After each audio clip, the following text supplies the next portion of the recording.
रायगड जिल्ह्यामध्ये शनिवारपासून पावसाने चांगलाच जोर धरलाय। त्यामुळे रायगड जिल्ह्यातील सर्वच नद्या आता दुथडी भरून वाहायला लागलेल्या आहेत। 2 दिवस कोसळणाऱ्या संततधार पावसामुळे नेमकी नदी आणि नदीकाठची काय परिस्थिती आहे आपण पाहू शकताय। आपण ही जी दृश्य पाहताय ही रायगड जिल्ह्यातून जाणाऱ्या माणगाव मधून काळ नदी आहे।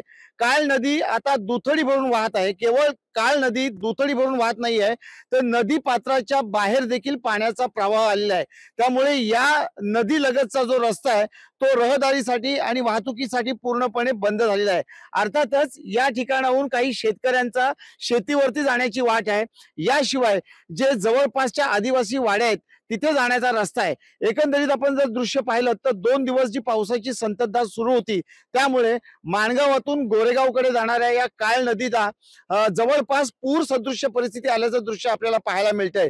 काळ नदीवरील जो पाण्याचा बंधारा आहे तो देखील पाण्याच्या प्रवाहाखाली गेलेला आहे। त्यामुळे एकूणच जर चित्र आपण पाहिलं असंच काहीसं दृश्य रायगड मधील इतर नद्यांमध्ये देखील पाहायला मिळतंय। एकंदरीत 2 दिवस पावसाने जोर कायम ठेवलेला आहे। आजही रायगड जिल्ह्याला रेड अलर्ट दिलेला आहे। त्यामुळे जिल्हा प्रशासनाने देखील जर का मोठा पाऊस असेल, अतिवृष्टी सदृश्य पाऊस असेल तर घराबाहेर कोणीही पडू नये असं नागरिकांना आवाहन करण्यात आलेलं आहे। व्हिडिओ जर्नलिस्ट ओम गोरेगावकर सह भारत गोरेगावकर, लोकशाही मराठी, रायगड।